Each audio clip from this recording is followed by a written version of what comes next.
Liveable Bangladesh চাই। ইউনুস স্যারের উপর, ইউনুস সাহেবের উপর পুরাপুরি ভরসা আমাদের আছে। আমি অনেক আগে থেকে চেতাম উনি আমাদের দেশকে লিড করুক। এক প্রকার বলা যায় স্বপ্ন পূরণ।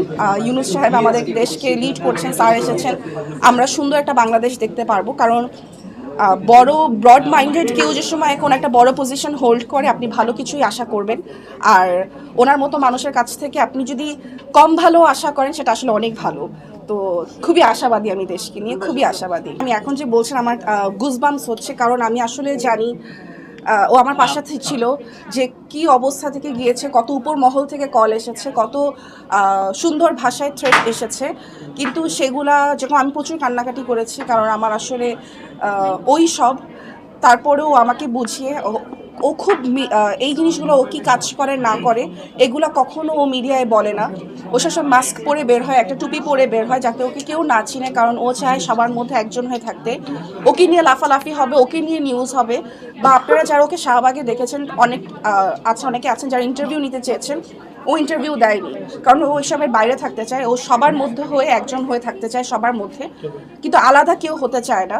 তো এই কারণে ওর জায়গা থেকে ও সবসময় করে। ও আগের বন্যা যখন হয়েছে, ও ফিজিক্যালি গিয়েছে, ও ত্রাণ দিয়েছে, বাট এটা আসলে কেউ জানে না। আমি এখন বলছি কারণ এটা নিউজটা বের হয়ে গিয়েছে।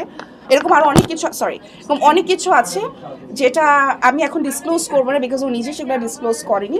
এটা সিলেটের বন্যাটা ডিসক্লোজ হয়ে গিয়েছে বিধায় এটা নিয়ে বলছি। আমার দৃষ্টিকোণ থেকে শিল্পীদেরকে নিউট্রাল হওয়া উচিত, কিন্তু যখন দেশে এরকম একটা সিচুয়েশন থাকে, সত্যকে সত্য বলা, মিথ্যাকে মিথ্যা বলা, যেটা দেশের সিচুয়েশন না যেরকমই হোক না কেন, সত্যকে সত্য, মিথ্যাকে মিথ্যা বলতে হবে। তবে যেটা আমি বললাম, যখন আপনি এত মানুষের কাছে একটা পরিচিত মুখ থাকবেন, আপনাকে কিন্তু উপর মহলের মানুষও চিনবে। সেখান থেকে আপনাকে কি প্রেশার দেওয়া হচ্ছে, তারা কিসের সম্মুখীন হয়েছে, এটা কিন্তু আমরা কেউ জানি না। আমরা তাদেরকে নিয়ে কথা বলছি, তাদেরকে নিয়ে অনেক কিছু বলছি, হয়তোবা তাদের পিছনের স্টোরি আমরা জানি না, হয়তোবা তাদেরকে কিছু বলা হয়েছে, কারণ কিছু পক্ষ থাকলে সেটা বিপক্ষ থাকবে, বিপক্ষের পক্ষ থাকবে, এটাই নিয়ম। তো ব্যাক স্টোরিকে আমরা জানি না। তবে মুখের ভাষা, মুখের শব্দ চয়ন আমাদের নিজেদের হাতে। সেই শব্দ চয়নটা সঠিক ও সুষ্ঠু হওয়া উচিত ছিল, যেটা কিছু ক্ষেত্রে হয়নি। সেটা কিছু ক্ষেত্রে ব্যাঘাত ঘটেছে, সেটা হওয়াটা আসলে উচিত হয়নি। আমি অসম্ভব গর্বিত, কারণ আমার হাজব্যান্ডকে আমি যাই বলি, ও পৃথিবীতে আমাকে কিছুতে না বলে না, একটা জিনিস ব্যতীত। সেটা হচ্ছে, যদি আমি ওকে বলি আমরা কি বিদেশে কখনো সেটেল হব, ও বলে না।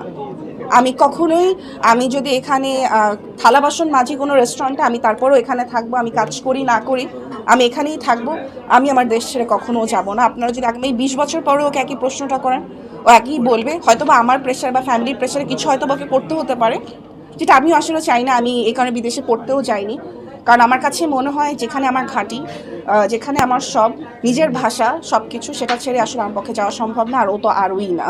আমি যখন কিছু করি, he is my pillar of strength and I am his pillar of strength. তো আপনি যদি সহযোগিতা করেন, আপনি যদি কি কাজ করছি, কি মন চায়, সেটাকে যদি আপনি প্রায়োরিটাইজ করেন, আপনার মনকে, আমি যদি প্রায়োরিটাইজ করি আমার হাজব্যান্ডেরটা, আমার হাজব্যান্ড যদি আমারটা প্রায়োরিটাইজ করে, তখন কিন্তু পরিবারে, বাসার মধ্যে একটা খুব সুন্দর একটা এনভায়রনমেন্ট থাকে, যেটা আপনার বাইরেও সেটা কিন্তু দেখা যায়। আপনি যদি বাসায় ফ্রাস্ট্রেটেড থাকেন, বাইরেও কিন্তু সেটা বের হয়ে আসবে, প্রকাশ হবে, কারণ কতক্ষণ আপনি অভিনয় করবেন। তো দুজনকে সাপোর্ট করাটা সবচেয়ে ইম্পর্ট্যান্ট, সত্য কথা বলাটা খুবই জরুরি। আর হচ্ছে কারো ভুল আমাকে ক্রিটিসাইজ সবসময় করে আমার হাজব্যান্ডকে সবচেয়ে বেশি ক্রিটিসাইজ আমি করি, আমার থেকে বেশি কেউ করে না। নখ কেন বাঁকা, কোনো ক্লোজ শট হলে হাত ধরছে, এটা আমার খেয়াল করি না, আমি দেখি ওর নখ ঠিক আছে নাকি। তো ক্রিটিসাইজেশনের মাধ্যমেই আসলে সব কিছু হয়, দুজনকে বেটার করে। কেউ ভুল করলে আরেকজন শিখাবে, আমি ভুল করলে আমার হাজব্যান্ড আমাকে শিখাবে, আমার হাজব্যান্ড ভুল করলে আমি শিখাবো। এটাই আসলে সংসার।